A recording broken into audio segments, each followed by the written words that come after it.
All right. Well, welcome back to the Wrestling Laureate podcast, presented to you by the GSMC Podcasting Network. Um, so this episode, my first segment was about Monday Night Raw review, kind of the whole tag team turmoil match, and who's gonna end up fighting Damian Priest and Finn Balor for the tag titles. It's actually shaping up to be pretty darn good. Also, you had Cody Rhodes coming out talking a little trash to the Bloodline, setting The Rock in his place. Obviously, you can't outmic The Rock, but I think Cody did a pretty darn good job trying to, hold his own there. So, he gets an A+ in my book. I'm not a Cody crybaby, but I would cry. I would cry if he doesn't win. But um, the second of all, we talked about NXT, a little bit of a preview about what they're going to do with the whole Trick Williams, Carmelo Hayes feud. I kind of compared it to kind of like the DIY when they kind of split them apart between Tommaso Ciampa and Johnny Gargano, how they kind of like just like beat the crap out of each other, man, with like these street fights where they pulled up the wrestling ring thing and he DDT'd him, or I think it was the shock DDT on the floor. It was like all wood, and it was just like I don't know. It was actually pretty gruesome to watch, but entertaining as heck. So hopefully to do something really well where you can kind of use these guys' as abilities because Trick Williams and Carmelo Hayes is like the perfect match between the heavyweight and the cruiserweight. So it'd be kind of cool to see what they do with that. And thirdly, we talked about Drew McIntyre and his, getting a contract extension. Not officially yet, but I have a pretty good chance they're going to resign him. I don't think he's going to go anywhere. He really doesn't belong anywhere else. Just think about it. Like he had this WWE career where he was doing the 3MB, the 3-man band with Jinder Mahal and Heath Slater. Heath Slater. And like he went away and he just kept working at it to come back to the WWE. So it would make absolutely no sense for this guy not to come back. He has to come back. He's super cool to watch, and honestly, losing him would break my heart. So that would absolutely suck. But moving on to our fourth segment, we have a little bit of a Raquel Rodriguez talk. So I feel really bad for Raquel Rodriguez because she's very, very talented. Especially like she was talented in NXT when she made it up to the main roster. They kind of took their time with her, like with her development and stuff like that.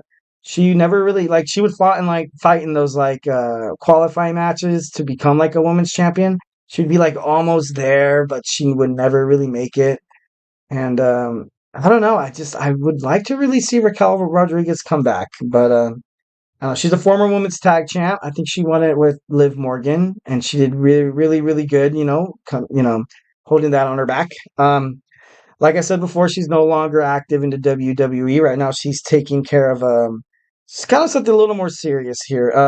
In January, she was diagnosed with mast cell activation syndrome, or MCAS. It's kind of like a condition in your immune system where the body kind of has like reactions like swelling, hives, and like a drastic drop in blood pressure, which is kind of scary, like with like heart attack and stroke and stuff like that. Of course, you would never want that to happen.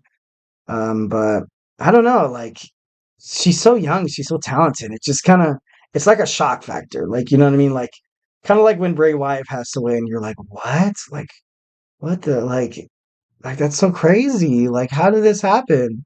Or like when Daniel Bryan had to retire or Edge retired because of their neck injuries. And I don't know, it just seemed kind of surreal. And like just seeing or just hearing that they might never make it back to fight again at WWE was it's kind of like a bummer. But I don't hope that for Raquel. I hope Raquel, thoughts and prayers for her. I hope she comes back and has a speedy recovery, and I hope she comes back and kicks some ass. That'd be awesome. She was recently at the Elimination Chamber match, trying to fight for a spot to fight Rhea Ripley, and she whenever she's in a match, she's just so noticeable. She's just so dominant. She's just like one of those superstars that come in and the others, no matter if you're Ronda Rousey, Shayna Baszler, Bianca Belair, you kind of look at her and you're like, man, okay, like now I know who I have to try to take down first. You know what I mean? Like this girl she's the real deal. But Raquel Rodriguez is, I don't know. I hope she comes back. I really, really do. I just kind of so Raquel currently out of the WWE roster, but someone who's in the WWE roster is Nikita Lyons. Nikita Lyons, she recently returned from a torn ACL in December, but was ultimately sidelined again due to injury. And I gotta be honest, that sucks. Like, imagine coming back from something as bad as like an ACL, like, and then just being sidelined again, like forcing to watch something that you want to do, but your body can't handle it, or your body like you tweak something, like kind of like in the NFL, well, kind of like in any sports, like where someone gets hurt, like stars like LeBron, or like when Tom Brady got hurt, or Peyton Manning, or and then like these guys are never like you. It seems like you never really watch them, and actually, a good little example here is like kind of like Aaron Judge for the New York Yankees. Like the moment he signed that big old contract, it seemed like he just like got the injury bug now. And like I was watching baseball last season, and he was like, I think he only played like 60. Like he only played a little less games that he played a year before, because he broke the home run single season record for the Yankees. But I don't know. And you pay tickets to kind of want to see this top talent, kind of compete, but sometimes it just doesn't happen that way. So I don't know. I guess she got surgery back in January, early January 2024, and she's hopeful to be back in the ring. She said she reportedly, in the early fall, and that's not bad. Think about it. Where are we? March 19th. So we have April, May, June, July, August. So like 5 months. 5 months isn't bad. Come back in September, right in time for like the holiday push that the WWE kind of likes to do during the holidays. You kind of have those like you have Mania, and then it kind of settles down a little bit, and then you have SummerSlam, and then it kind of settles down a little bit, and then you kind of have the holidays where they know that people are watching, like people, like families. I know it was big for my family, like during holidays, during Christmas, to kind of have that like that tradition to watch. Well, when I was growing up, SmackDown was on Thursday nights, and every Thursday, that's Thanksgiving. Thanksgiving's automatically on a Thursday.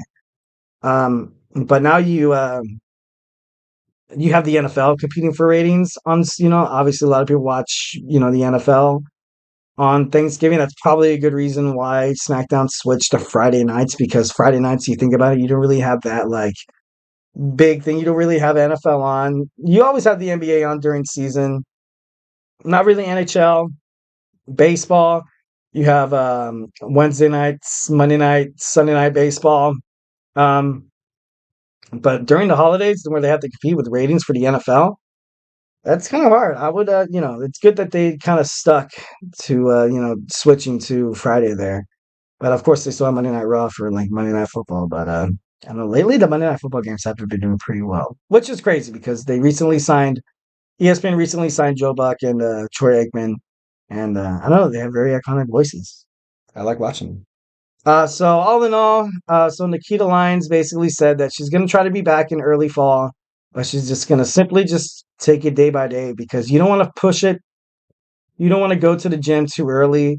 You don't want to try to train and just have something happen again where you either re-injured what you have already injured, or you start compensating for your injury. So then you baby that side, and then something bad happens and you injure something else. Like a good example would be like, I think oh man, I think this was like 8 months ago. 8 months ago, I think I like twisted my ankle, but I was still like trying to play basketball, so I was like kind of babying my right ankle, but I was putting more pressure on my left foot. So then my left Achilles heel started hurting too, and then it was like a double whammy. I was like, oh my god, like injury sucks. Injury really sucks, because it feels like as soon as something gets better, especially when you get older, like it feels like as soon as something heals up, starts getting better, something bad always has to happen, man. Something bad. And it's kind of like a rule of thumb, and it kind of sucks, but hey, I guess that's just how life is. But all right. These last couple of minutes, I kind of just wanted to share with you guys kind of like two matches that I'm looking forward to on the WrestleMania match card.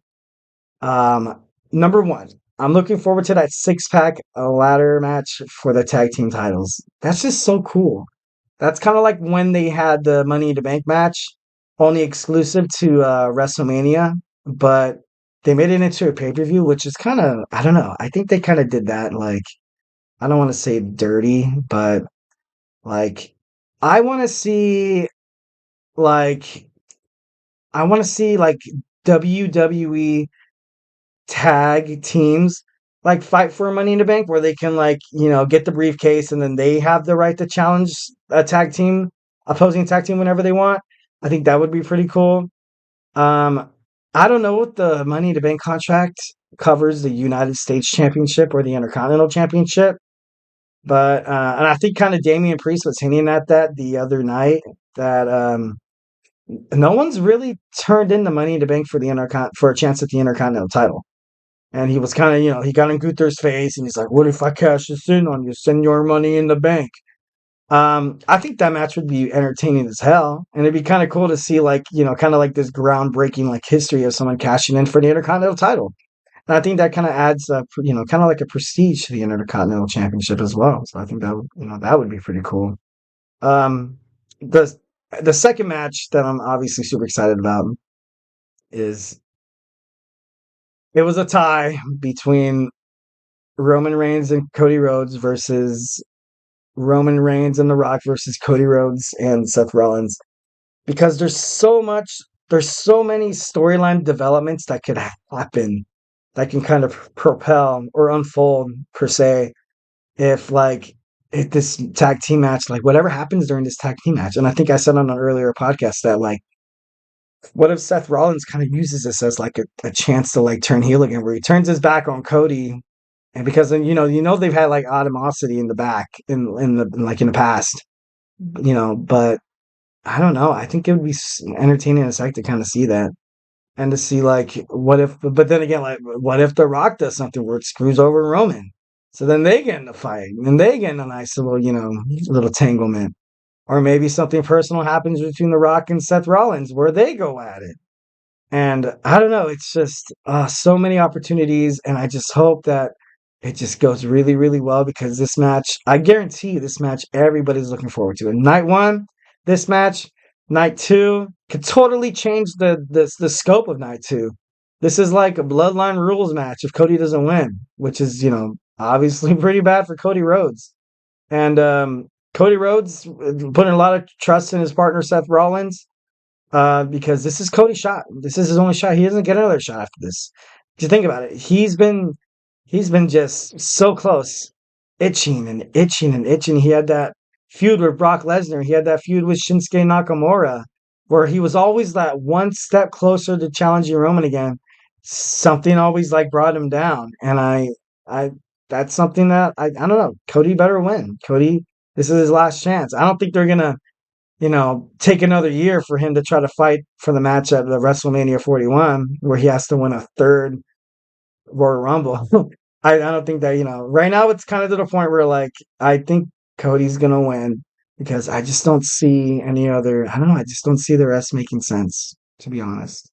But hey, that's me, once again, thank you for tuning into the Wrestling Laureate podcast presented by the GSMC Sports Network. Remember, if you're not really wrestling savvy, you can check out a baseball, basketball, football podcast instead. We also have like kind of like a sports podcast where it covers all the major headlines with my boy TJ. We also have the Andrew Tate show. Make sure catch up on that. And guys, we have a little bit of everything here at the GSMC Podcasting Network. So, your entertainment capital of the world here. And once again, I just want to reiterate that your support means a lot to us. Leave some positive feedback. We love peace, love, and positivity. Also, please remember to do your best the Roman Reigns impression and Superman punch that like and subscribe button. Also, follow us on Facebook, Twitter, TikTok, and Instagram for more content and updates. Once again, thank you guys so much, and hope you all have a phenomenal day.